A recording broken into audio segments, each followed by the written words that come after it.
नमस्कार करता हूं, स्वागत करता हूं आप सभी का इस खास पेशकश में जिसका नाम है मैं जयपुर हूं। जी हां, तो जयपुर को छोटी काशी के नाम से भी जाना जाता है। वो भी इसलिए क्योंकि यहां पर काशी की तरह ही एक से बढ़कर एक मंदिर हैं जहां पर देश विदेश से श्रद्धालु दर्शन के लिए पहुंचते हैं। आस्था और श्रद्धा के इन्हीं स्थानों से जुड़ी जानकारी हम आपके लिए लेकर आए। साथ ही आपको यहाँ के संगीत के साथ भी कला और वास्तुकला से भी हम रूबरू जरूर करवाएंगे। आइए आपको दिखाते हैं हमारी एक खास रिपोर्ट।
जयपुर मध्यकालीन भारत का ऐसा शहर है जिसे वास्तु के आधार पर बसाया गया था। सवाई जयसिंह ने 1727 में जयपुर की बसावट की थी। जयपुर की स्थापत्य कला और वास्तु अपने आप में नायाब है और यही स्थापत्य कला यहाँ के मंदिरों में भी देखने को मिलती है। यहाँ के जो मंदिर हैं वो शिखर की तरह मंदिर की तरह नहीं है, लेकिन उन्हें हवेली शैली में बसाया गया है। यानी कि जब ठाकुर जी यहाँ पर विराजमान होते हैं तो वो अपने घर परिवार के साथ अपनी मंदिर या अपने हवेली में रहते हैं। ऐतिहासिक दस्तावेजों के अनुसार 600 से ज्यादा मंदिर थे जयपुर में, लेकिन आज भी यहाँ पर 180 से ज्यादा मंदिर देखने को मिलते हैं परकोटे के अंदर। इसलिए जयपुर को छोटी काशी कहते हैं। जयपुर राजस्थान की गुलाबी नगरी। यूनेस्को की जो 38 विश्व धरोहरें राजस्थान में हैं, उनमें से जयपुर भी एक है। जयपुर को 1727 में राजा सवाई जयसिंह ने बसाया था। इसे मध्यकालीन भारत का पहला सुनियोजित शहर माना जाता है। लेकिन जयपुर सिर्फ एक शहर ही नहीं, अपने आप में अनेक रस्म और रिवाज, कला और संस्कृति सिमटे हुए ये एक अनोखी धरोहर है और यहाँ के मंदिर उस अद्भुत विरासत का एक हिस्सा है। और इस विरासत को एक जीता जागता स्वरूप दे रही है शहर में एक नई पहल, सोल कनेक्ट, जहाँ महीने के हर रविवार को जयपुर के प्राचीन मंदिरों में संगीत समारोह का आयोजन होता है।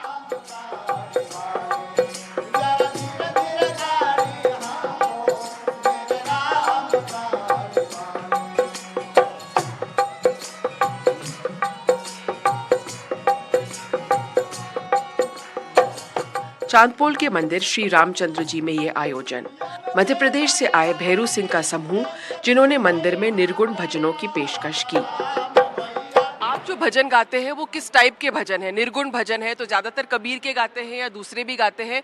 और कुछ उसकी आपके भजन के बारे में बताइए, एक दो लाइन गा के भी सुनाइए और उसका फिर मतलब भी समझाइए। हाँ। हम विशेष कबीर, संत गोरखनाथ और अन्य संतों की वाणी को गाया है और मीरा गाया हमने, ब्रह्मानंद गाया, गोरखनाथ गाया और अन्य संतों की वाणी को गाकर यानी समाज में संदेश फैलाने का महत्वपूर्ण जिसको कहा जाए। कबीर जी के भजन आपको सबसे अच्छा कौन सा लगता है? उसके दो लाइन गा के सुनाइए और उसका मतलब भी समझाइए। हाँ, ये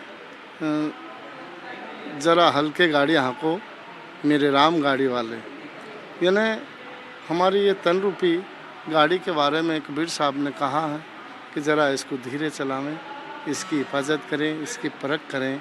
ये मनुष्य जो तन मिला है हमें अनमोल है, तो इसकी हिफाजत करें, ज़रा हल्के गाड़ी हाँको।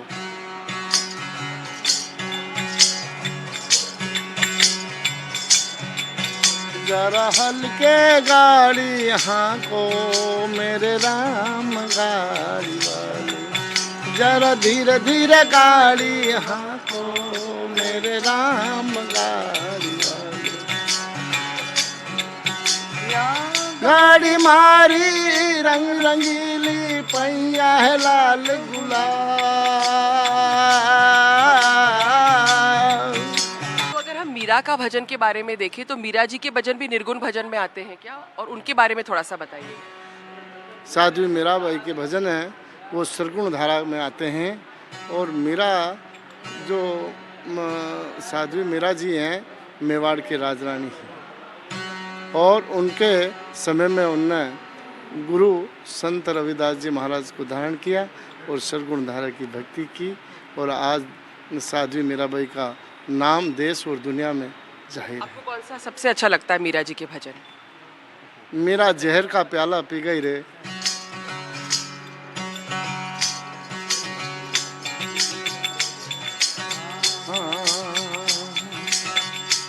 मेरा जहर का प्याला पी गई रे, राम नाम की डोर पकड़िया पार उतर गई रे। मीरा जहर का प्याला पी गई रे, श्याम नाम की डोर पकड़िया पार उतर गई रे।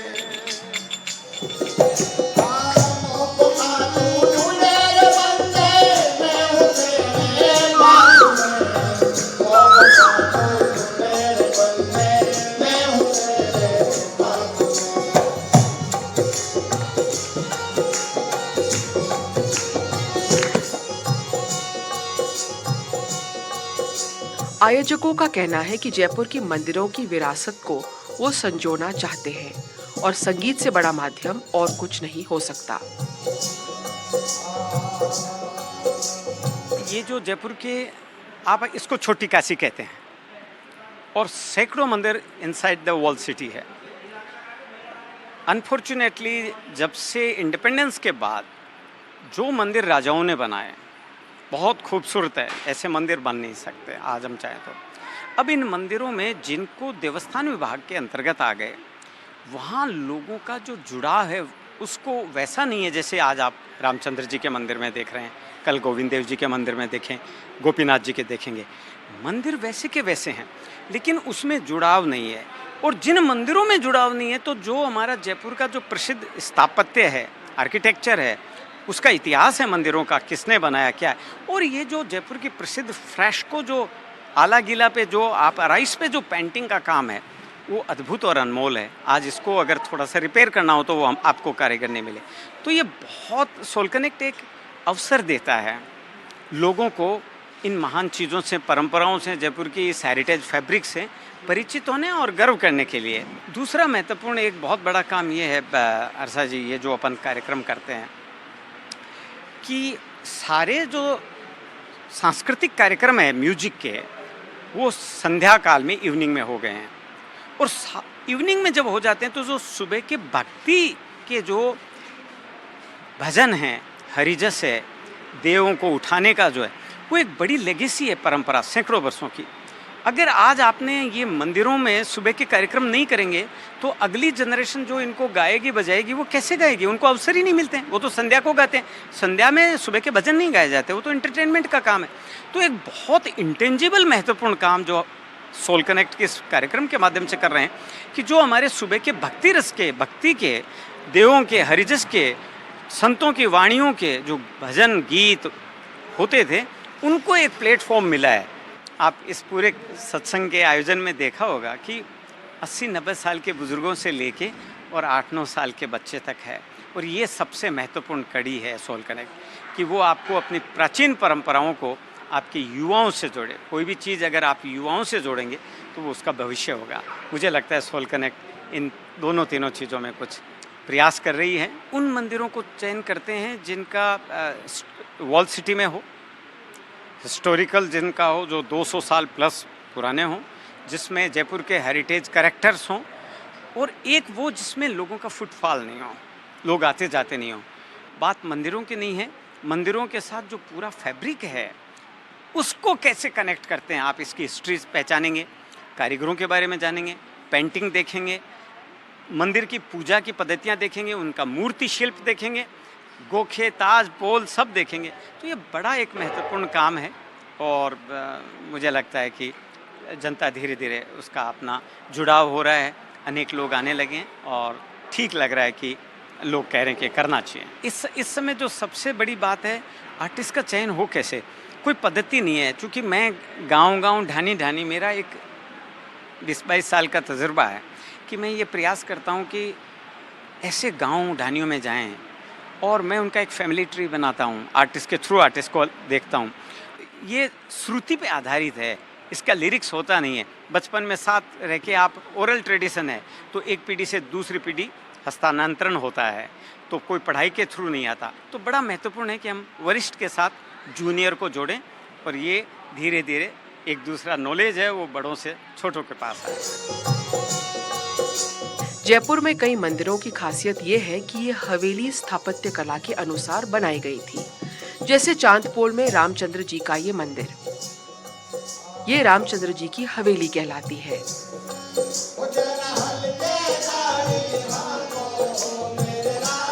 यहाँ बड़े बड़े आंगन हैं और ठाकुर जी अंदर विराजमान हैं। इस मंदिर को जयपुर की रानी माजी साहब धीरेबाई जी ने बसाया था। मंदिर श्री रामचंद्र जी माजी साहब धीरावत जी, जो कि राम सिंह जी की पत्नी थे, उन्होंने ये मंदिर और ठाकुर जी को पधराया। मंदिर का स्थापत्य कला बहुत सुंदर है, ऐसा जयपुर शहर में दूसरा मंदिर नहीं है। मंदिर में भित्ति चित्र भी बहुत बढ़िया है। जगमोहन के ऊपर छत पर भगवान विष्णु के 24 अवतार मंडित किए गए हैं। भित्ति चित्रों में नक्काशी का काम बहुत सुंदर है, जिसमें फूल, पत्ती और तितलियों का उकेरा गया है। साथ ही पूरा संगमरमर से मंडित है, उसमें छज्जा, छज्जे के नीचे नक्काशी, ये बहुत सुंदर है। मंदिर में जो चित्रकारी है वो अपने आप में नायाब है। रामायण के दृश्य तो हैं ही, लेकिन इसमें जयपुर का राज परिवार भी किरदार निभाते हुए दिखाई देता है। भित्ति चित्रों में एक साइड में जयपुर दरबार का जो सरबदा था उसको चित्रित किया गया है, जिसमें कि राम जी और सीता जी को विराजमान किया गया है।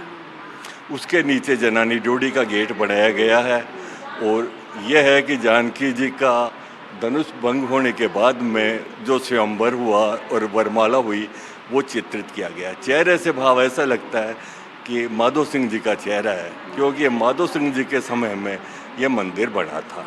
यह मंदिर 131 वर्ष पुराना है। 131 वर्ष ठाकुर जी को पाठ बैठे हुए हो गया। आज 131वां पाठोत्सव है ठाकुर जी का, वैशाख शुक्ला पंचमी को।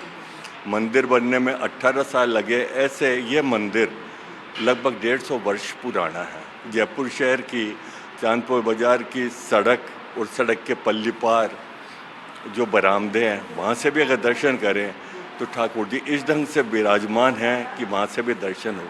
कहते ये हैं कि अगर हाथी पर बैठ के कोई दूल्हा या और कोई जाता है और वो झुक के दर्शन करता है तो ठाकुर जी के दर्शन उसे मिलते हैं।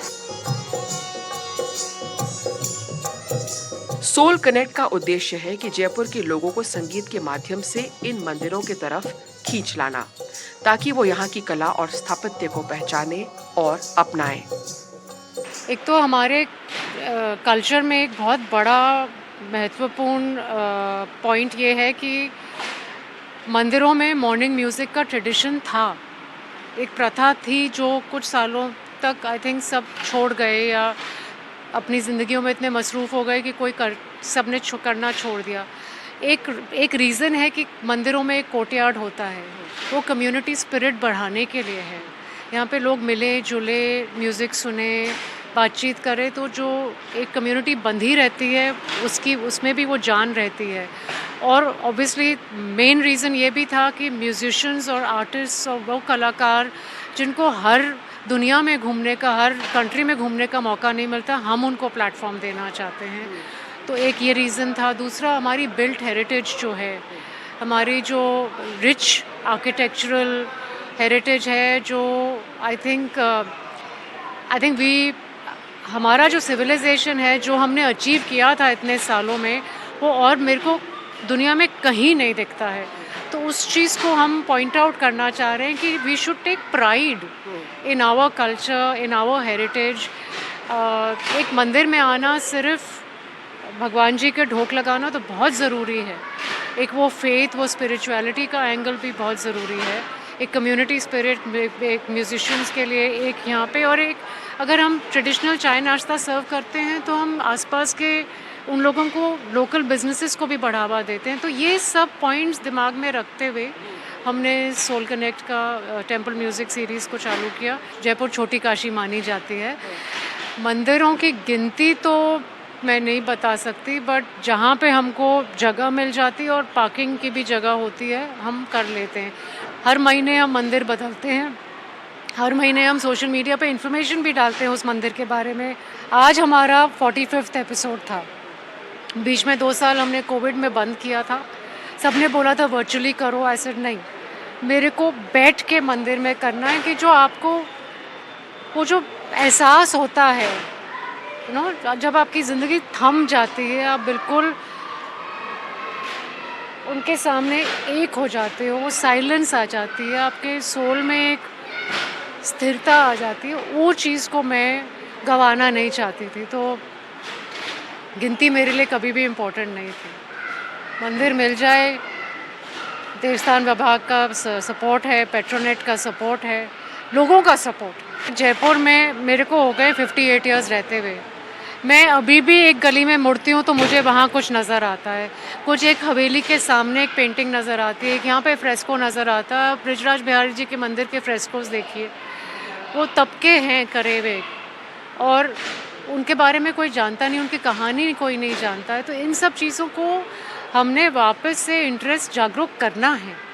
तो उस मकसद को आई थिंक हम लोग कोशिश तो कर रहे हैं। होपफुली सब अटेंशन पे तो कर रहे हैं, सब आके बोलते हैं कि अरे हम तो यहाँ इतने सालों से जी रहे हैं, पर हमें मालूम ही नहीं था कि इतनी बढ़िया पेंटिंग इस मंदिर में, या इतनी बढ़िया कार्विंग इस मंदिर में है।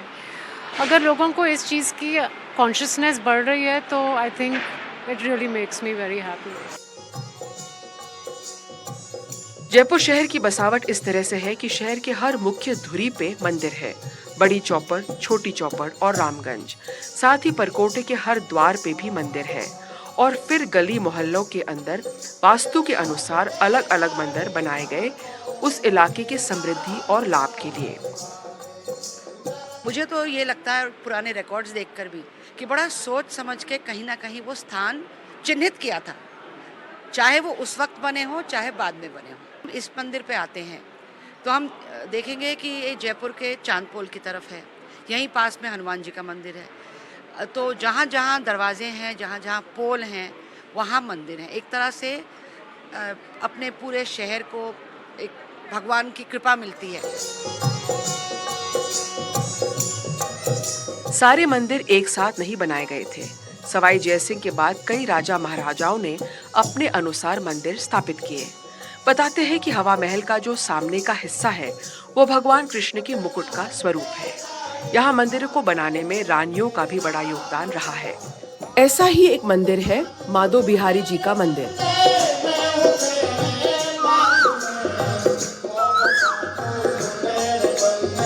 माधो बिहारी कृष्ण भगवान का नाम है और ये उन्हीं का मंदिर है।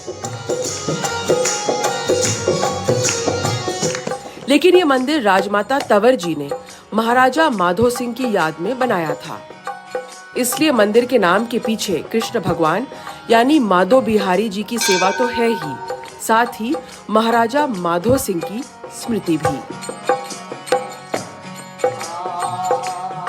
माधो सिंह जी की याद में बनाया था माजी साहब ने।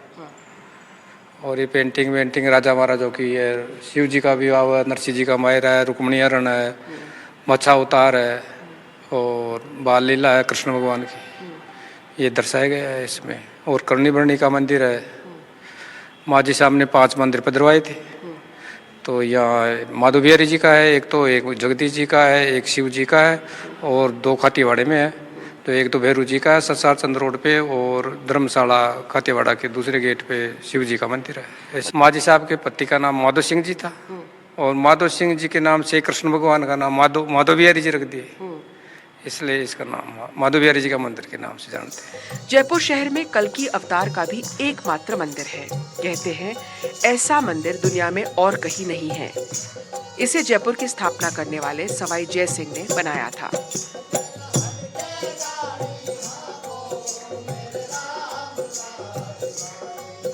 शुरुआत तो होती है जब जय सिंह जी ने बनाया है, ठीक है, जय सिंह जी द्वितीय ने, और उन्होंने कुछ स्थानों पर बड़ा सोच के मंदिर बनवाए।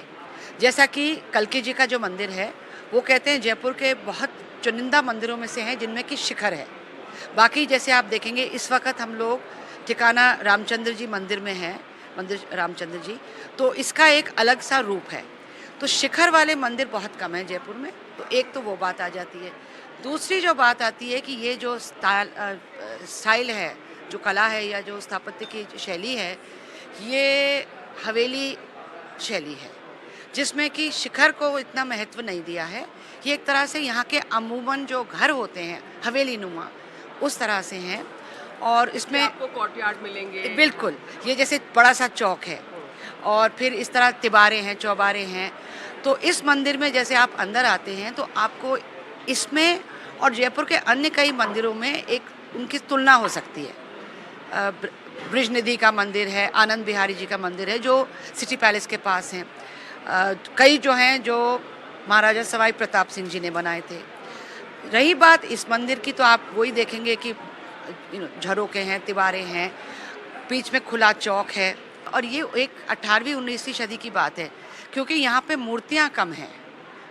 इष्ट देवता की मूर्ति होगी पूजा के लिए, लेकिन जैसे कि पुराने ज़माने के मंदिरों में था कि हर तरफ आपको मूर्ति मिलती थी, उत्कीर्ण करी हुई मूर्ति, उसके बजाय यहाँ पे रंग से बनी हुई है।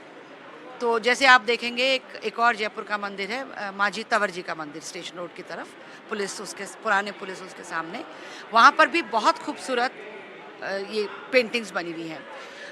तकरीबन उसी समय अगर आप देखो तो एक चीज़ जो मंदिर नहीं है वो है जयपुर का एल्बर्ट हॉल जो महाराजा सवाई राम सिंह जी के समय का है, उसमें भी पेंटिंग्स हैं।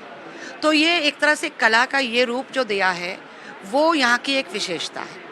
मंदिर की तरफ आप जैसे जाएंगे तो आप देखेंगे कि जहाँ भगवान की मूर्तियाँ हैं उनके दोनों तरफ जो हवेलियों में मिलता है कि नीचे एक खुला तिबारा सा है और ऊपर बैठने की जगह है, तो वो यहाँ पर भी उस चीज़ को चिन्हित किया गया है। बहुत सारी चीज़ें जो मुझे लगती हैं संभव है कि उस काल में जब जयसिंह जी ने बनाया उन्होंने स्थान चिन्हित किया। कुछ लोग कहते हैं ये मंदिर भी उन्होंने बनाया, लेकिन मंदिर का जो अब रूप दिख रहा है ये जयसिंह जी के थोड़ा बाद का लग रहा है। जयसिंह जी के पोते थे प्रताप सिंह जी, तो उन्होंने उस शैली को आगे बढ़ाया। यहाँ के लिए कई लोग कहते हैं कि राम सिंह जी द्वितीय जो एक तरह से बहुत जयपुर को आधुनिकीकरण उन्होंने करा, लाइट्स वगैरह लाए, तो वो समय भी बदलाव का था। तो आप जैसे देखेंगे यहाँ ऊपर बाद में ये बैलुस्ट्रेड जैसे बने हुए हैं, तो ये एक नॉर्मल छज्जा नहीं है, छज्जे के ऊपर बड़ी एक अंग्रेजी कलात्मकता वाले कॉलन बने हुए हैं।